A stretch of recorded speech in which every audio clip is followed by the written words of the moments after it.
Hey everybody, and welcome back to FSi DFS. I'm McKinley412. Hope you're having a wonderful week as we head into Thursday and a large 12-game slate, 24 teams in action, almost 500 skaters are going to be taking the ice here tonight, and we have to sort through them all to figure out who we want to put in our DFS lines. So let's just kind of dive right in, but before we do, please hit that subscribe button, and thank you to all of you who have already subscribed and helped us to reach our 4,500 subscriber goal yesterday. Now we're on our journey to 5,000. So, Colorado, biggest favorite on the entire slate at home against Chicago and Connor Bedard. Minus 350 favorites. Boston and Dallas right behind them on the road at those Southern California teams. And then Edmonton rounding things out of like the heavy favorites on the board on the road at Philadelphia. Looking down here towards the projected goalkeepers. We got, let's zoom in here actually real quick so you can see it a little bit better. There we go. And again, these are projected goalkeepers. A lot of these guys are not confirmed. Brossoit, he is one of the guys that is confirmed. That's not why he has the yellow highlight. The yellow highlight is because this is his career number. He only played like 10 or 11 games last season, so I didn't want to put in his 2022 numbers just because they were not enough data for my liking to be in there. Your average is going to be 905 to 910 for a goaltender. Anything above that, green, good goaltender. Anything below that, poor goaltender. So guys like Kakkonen really struggled and, not the greatest of goaltenders. Ullmark on the other side of that game, 938 save percentage. It was the best in the entire league. It's not sustainable. I don't know how he sustained that for an entire season. It's truly incredible. But yeah. So that's kind of where the projected goalkeepers are at. Let's just dive into the lines here. Favorite line stacks. Top line of Colorado should not be a surprise here. Nichushkin, McKinnon, and Rantanen. McKinnon, he is my favorite individual play on the entire board, even with that $9,500 salary price tag. It would shock me if he does not get the 5+ shots on net for the shot on goal bonus on DraftKings. It would shock me even more if he does not get onto the score sheet here. So I really like McKinnon. I like this whole line in general. Rantanen, he's not too expensive at 7.9, but Nichushkin is the guy that is going to be bringing the salary relief if you do want to stack Colorado here. Even if you just want to go with McKinnon and Nichushkin 1-2 punch in your lineups, I would totally understand that as well. The only hit with Nichushkin is that he does not skate on the top power play unit with McKinnon or Rantanen or Cale Makar. He is bumped down to that second power play unit, but still, the opportunity is there. Most of his time on the ice is going to be at even strength with McKinnon and Rantanen. So 4.7K, love it. This top line for Dallas, another line I'm going to have a lot of interest in. Robertson, Hintz, and Pavelski. Now, these guys have not done really much of anything to start the season. They have combined for 0 goals. Robertson, he doesn't have any points at all. He's only got a couple of shots. Hintz, he was injured to start the season, but he had a game under his belt and didn't really do anything in it. And then Pavelski, again, he hasn't scored a goal yet this season either. However, this is one of the best lines in all of hockey. They proved it last season. They had 261 goals and assists combined between the three of them, which is just unreal. All three of these guys are in the top 40 in terms of points produced last season, which is just amazing. Now they got a great matchup on the road against Anaheim. Anaheim, they had a nice game last time out against Carolina. They won. However, when you look at the stats, you look at the advanced metrics and everything, they pretty much got dominated and were bailed out by some good goalkeeping on their end and some poor goaltending on Carolina's end. Another reason why I do like this Dallas top line stack is who they're going to be facing off against. I think they're going to be facing off against the top line of Anaheim, and the top line of Anaheim is going to see Leo Carlsson. It is going to be his NHL debut. He's 2.5K, just really over here quickly. Min price on DK. He was the second overall pick in the 2023 NHL draft, so a lot of hype around him, but still, NHL debut, good luck facing off against that top line. Maybe Anaheim decides to match him up to some of the lower lines of Dallas, but I honestly don't expect it. Florida. Now, okay, big slate, a lot of heavy favorites. I could have just jam-packed all the heavy favorites, but I didn't want to do that. I want to get a little bit different. So we're going to go with a little bit of an underdog play, but Florida, the top line for them at home, facing off against Toronto. Toronto's defense has looked really shaky to start the season. They've allowed 4 or more goals in all 3 of their games. It's on the goaltender, but it's also on the defensive core in front of the goaltender, who have looked completely lost. Guys like Klingberg, McCabe, they just look really, really lost. And that's kind of the talk in Toronto at this point in time. So I'm going to go with this top line of Florida, Reinhart, Barkov, and Evan Rodriguez. You can see, very affordable with their price tags, and they also have the full power play correlation, which is fantastic. So anytime these guys are on the ice, they're going to be skating together, whether it's at even strength or on the power play. And they've done very well to start the season as well. All 3 of these guys have at least double-digit shots on net in their first 3 games. Not 10 each game, but cumulatively. And then combined, they have 5 goals and 8 assists. So combine the matchup, combine the over-under of the game, their implied total, the price tags, the correlation. I really think that this Florida top line could be a very intriguing play, especially in those large tournaments. And then the fourth line I'll talk about here is going to be that top line for Minnesota. Los Angeles. I mentioned it in a previous video. They spent a lot of their money on the forward group and just kind of trying to outscore guys, where their goaltending duo, their tandem, I don't believe in it. I don't have a whole lot of confidence in it at all, and I think it's going to be a talking point of Los Angeles moving forward here throughout the season as they are pushing for a playoff spot. But the top line is Kaprizov, Hartman, and Zuccarello. Hartman, kind of like Nichushkin, I think he's in a great spot in terms of like opportunity. Hartman, he hasn't scored a goal yet this season, but he has 4 shots on net in each of his past 2 games. He's second on the team as well in expected goals. So they're coming. They'll get there. But he does not skate on the top power play unit, like I said, with Kaprizov and Zuccarello. The top power play unit guy, center, is actually going to be Eriksson Ek over here at 6.5K. Now, turning over into the individual plays. Okay, I mentioned there's almost 500 skaters going on the ice tonight. I can't cover all of them. These are just some of the individual plays that I do like. I didn't want to list all of them just because it's just overwhelming. If you do want to know, some more individual plays, or if you have questions for me, come check us out. Join us in our Discord here at FSI. Just head to our website, FSiDFS.com. You'll see the subscriptions page. We have daily packages. If you just want to stay for one day, test it out, and then leave, totally fine with that. But we have daily, weekly, monthly packages. If you want to come join us, ask me any questions right up until lock, even post lock. We like to have conversations just about the slate and talk hockey. We always keep it positive. It's really family environment there. I love it. So please come join us. Love to have you. McDavid, 9.8K. McDavid's been disappointing this season. And by disappointing, I mean that he's only generated 18 DK points per game. But Philadelphia, I think this is going to be a long season for them. It's going to be a realization that, they are not competing for a playoff spot at all. And they're going to be heading in the wrong direction towards the basement of the standings. So, Draisaitl, he did move alongside McDavid on that top line. We saw the havoc that it brought to Nashville last time out. It's going to be extremely difficult for any team to contain both of these guys when they're on the same line. So I like McDavid. I like Draisaitl there.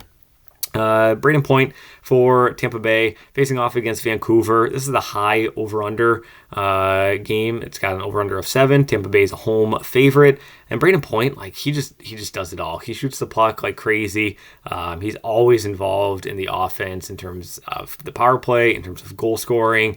I fully expect Braden Point to get on the score sheet at some point here tonight against Vancouver.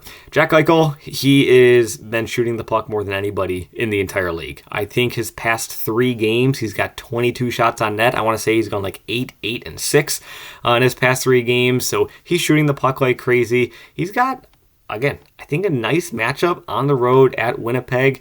Now, Winnipeg, typically a team that I would view as like, they are solid defensively. Connor Hellebuyck in net. They got, solid defenders. They have Mark Scheifele, one of the better defensive forwards in the league, but it just has not been there. That defense has not been there yet to start this season. So I do kind of like Vegas and what they're going to be able to accomplish here. So I go at 7.5K. I like him. And then Tavares on the road at Florida, 7.1K. A lot of Florida's attention is going to be drawn towards that Matthews line. So Tavares maybe sneaks in behind on that second line, but also gets that top power play unit time with Matthews and Marner and all those other guys. If you do want to play Tavares, I do suggest pairing him with Nylander if you do go with that second line of Toronto. Already talked about Eriksson Ek. Ryan Nugent-Hopkins, 6.3K. He is now centering that second Edmonton line. And again, a lot of kind of like Tavares here, a lot of that attention for Philadelphia is going to be put on McDavid and Draisaitl. But Ryan Nugent-Hopkins, he skates on that second line, but he also gets that top power play unit exposure with McDavid, with Draisaitl. If you do want to go Ryan Nugent-Hopkins and want a guy similar like that, just go with Hyman over here. They're both going to be skating together on that second line for Edmonton, but they both skate on the top power play unit with McDavid and with Draisaitl. Zacha, top line center for Boston. The Boston offense has really not impressed me at all this season. I think the loss of Bergeron and a lot of their key pieces, Taylor Hall is gone. I think it's going to impact them a whole lot more than people are expecting. But still, 4.6K I think is just too cheap, especially when you're skating alongside a guy like David Pastrnak and you're facing off against San Jose, who's just apparently just going to allow 50 shots on net every game this season. San Jose is going to be real rough. We're going to be picking on them a lot in terms of DFS. Teuvo Teravainen, he's highlighted yellow just because it is an injury thing that we do have to be paying attention to. Sebastian Aho, he is the top line center for Carolina. He was late scratched right before the game on Tuesday, their last game out, and he kind of slotted into his spot under the top line center position. If Sebastian Aho is back, I won't have as much ownership in Teravainen, but if Aho is out, I'm going to have a bit of more interest in Teravainen. Paul, top power play unit for Tampa Bay. And then Carlson, 2.5K. Already talked about him when we were talking about Dallas. Number 2 overall pick and whatnot. Going with this Paul pick as well, it's like notable special teams. I didn't include all the special teams here, but these are just some of the notable ones. Tampa Bay, that top power play unit. And more injury news to pay attention to. Steven Stamkos. Pay attention to Steven Stamkos. If Stamkos is in and playing, that top line power play for Tampa Bay is lethal. When Stamkos is out, they do look a little bit, just something's off. They're trying to figure something out. But yeah, so Paul skates on that top power play unit with them, and they're facing a Vancouver team that has one of the weaker penalty kills in the league. Going over towards the wing, Pastrnak, I would not fault you if you just want to do a one-off of Pastrnak. But again, that's just GPP. He's priced very similar to Draisaitl and McDavid and McKinnon. Everybody's going to be going to McKinnon, so he could be a nice pivot at a very similar price tag, but in just as good of a matchup. And yeah, so Draisaitl, already talked about him. Will Nylander pair him with Tavares. Kyrou, 7.2K. He's just a floor machine in terms of he's going to be shooting the puck like crazy. He's probably going to get a shot on goal bonus here. They are at home facing off against Arizona. The offense just essentially runs through Kyrou for St. Louis. If there's a St. Louis goal notification, pretty good chance he's going to be part of it, whether it's a goal or whether it's a primary or secondary assist. Hyman, already talked about him, pairing him with Ryan Nugent-Hopkins. Chris Kreider, the Rangers. Rangers, they're right behind Edmonton, honestly. Minus 190 at home favorites. We've talked about Nashville a lot this season in terms of they have a new coach. They've been, up and down the ice, run and gun style. We just saw what Edmonton did to them. We saw what Tampa Bay was able to do to them earlier in the season. They're going to be letting up quite a few goals here. So that top line of the Rangers could have quite a bit of interest in. Because Zibanejad, I didn't have him listed, but, I'm going to have a little bit of interest in him, especially if I'm going to especially if I'm going to be going with Kreider. Kreider, he's a big goal guy. He's not much of an assist playmaker guy. So yeah, he's kind of a boomer bust at that point. Kakko at 3.7K, he's going to be skating alongside with him. So Kreider and Kakko, but they are on different power play units if you do want to stack them together. Brennan Hagel, again, this is the Steven Stamkos news. If Steven Stamkos is in, just bump Hagel down a little bit. If Steven Stamkos is out again, boost Hagel. Just like the video on Tuesday where we highlighted Hagel. And hey, he got 2 goals. Everything went pretty well.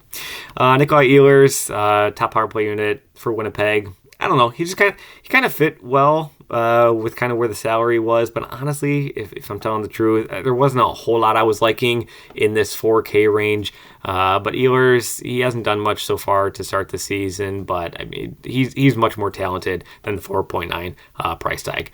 And then Perry, who's kind of like seen a resurgence. He's kind of like back with Chicago here. 3.6K. He's got a point in 3 of the 4 games so far this season. He's shooting the puck.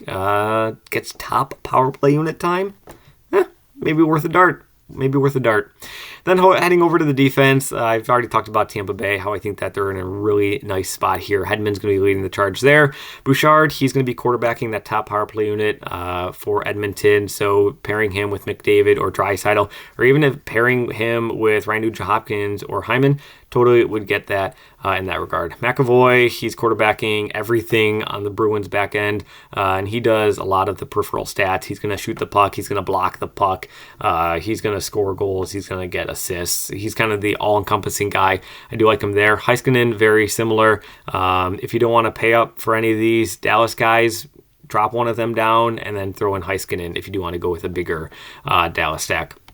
Falk, he just sees a whole bunch of ice time, so we're going to have some interest in him there. He's the guy who's going to shoot the puck and block the puck at the same time. Dursey, they finally raised his price tag, so I was a little bit more reluctant to play him. I was a lot more interested when he was only like 2.8K or 3.5K, but now he's 4.5K and just a little bit less. OEL, he is skating on that top power play unit for Florida.